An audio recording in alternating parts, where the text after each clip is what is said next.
Welcome to Brainish English Stories. Mademoiselle Margot, Professor Revere's daughter, is here to join your English studies. Girls, said Miss Melford. She introduced a tall girl with a kind, sweet face on a May morning when school started. The new girl smiled politely and sat in an empty seat next to me. We all looked at her kindly. She was wearing a black dress because her mother had recently died.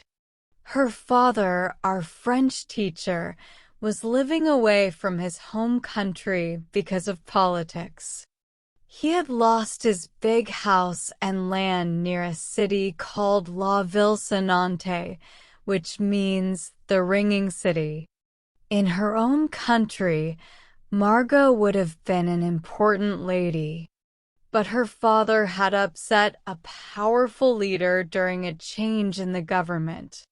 Miss Melford's students thought Margot looked like someone who should live a grand life, and they believed she would fit that role perfectly. Mademoiselle Margot quickly made us all interested in her life. She talked a lot about her past, and we liked her stories. She spoke with so much feeling that we felt close to her and wished for good things to happen to her. Imagine, she would say, our home, Mont Desert, on a summer day. The grass is soft like a carpet, the trees are full of beautiful leaves, birds sing in the branches, bees buzz in the flowers, and water flows in the fountains. Maman loved it there, and I did too. The people in the village loved us, and we loved them. Maman always said, a little sunshine, a little love, and a little kindness make life beautiful. Even if we were poor, walked instead of riding horses, and ate simple bread instead of fine food, we would have been happy because we were with our people. But now, at this point, we would all gather around her. We imagined a handsome prince coming into her life, giving her back her home, Mont Desert, with all its beauty. And, of course, he would give her his love too. Margot had one small flaw. She was very proud. She felt proud of her father and for her father.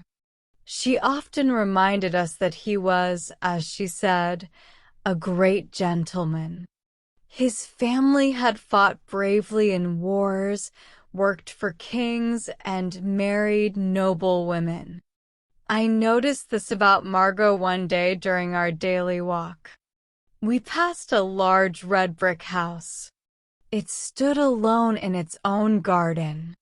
It wasn't just a nice house, it was a mansion, a big, fancy home. Everything about it showed wealth. It had big greenhouses, large stables for carriages, shiny windows, and clean, beautiful gardens. As the school group walked by, a fancy carriage stopped at the big iron gate. A lady, about to get into the carriage, looked at us. Then, she looked closely at Margot. The lady was very pretty with blonde, fluffy hair the color of honey and pale blue eyes that seemed cold. She wore a smooth, blue-gray outfit with a flowing cloak lined with soft white fur. Her hat was very fancy and beautifully made. She looked very different from Margot, who was wearing a simple, plain black coat and dress, with a small black hat decorated with white flowers. I didn't like the lady. She seemed too cold and proud of her money. The lady stared at Margot in a way that wasn't very polite. Then she bowed, walked over, and held out her hand. "Good morning, Miss Revere," she said kindly, but with a hint of pride in her voice. "I hope your father is well. And your mother?" "We have been so busy with guests that I haven't had time to visit or send a message. But tell her I will invite her to Bellevue very soon, the very first free day I have." The rest of the girls had walked ahead with Fräulein Schwartz, so Margot and I were alone. There was a short silence as the lady turned toward her grand carriage. Then Margot spoke, her voice trembling with both sadness and anger. "Mrs. Seawood," she said, "there is no need to visit anymore. Maman has gone to a place where no one will look down on her because she was poor." The lady's face went pale. She looked shocked.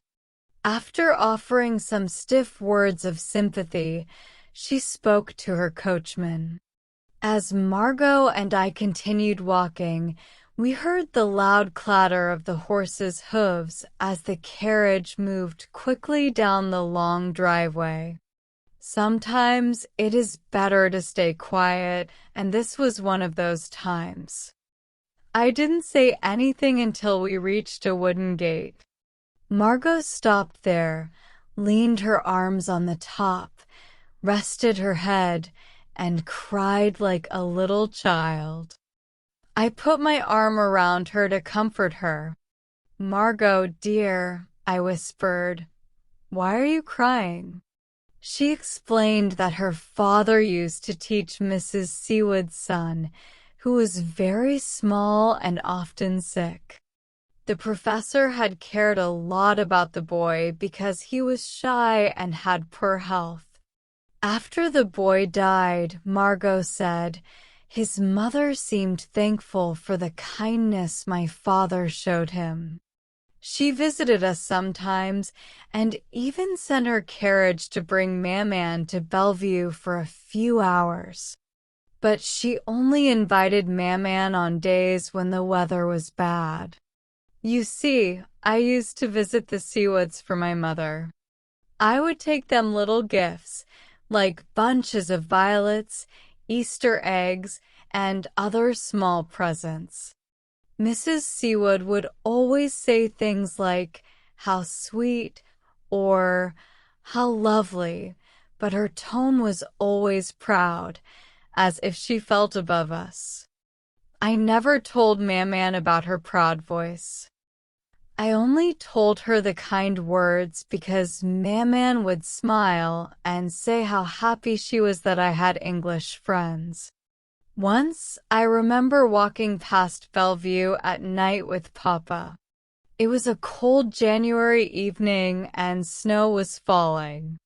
We were shivering. Bellevue looked like a magical palace, all lit up for a grand party. Papa, who is as kind and innocent as Don Quixote, said, "Why didn't your friends invite you, my little one? You could have worn your gray dress with the blue trim, yes." He didn't understand. My parents couldn't see how shallow the friendship was. They didn't know that others could be so unkind because they were too good-hearted themselves. But I could see it. Maybe my proud heart, not as pure as theirs, made me notice and feel hurt by it. Still, I couldn't tell them the truth. I let them think I had real friends, even though it made me sad inside. To be proud and also need help from others, Gloria, is to feel very poor. But I must defeat my pride. Miss Melford said in scripture class this morning, "The one who conquers their own proud heart is greater than the one who captures a city." Then Margot linked her arm with mine and said softly, "The good God has made me poor, but he gave me one talent. I can paint. For Papa's sake, I must overcome my pride." I must fight evil with good and work to win over my own heart.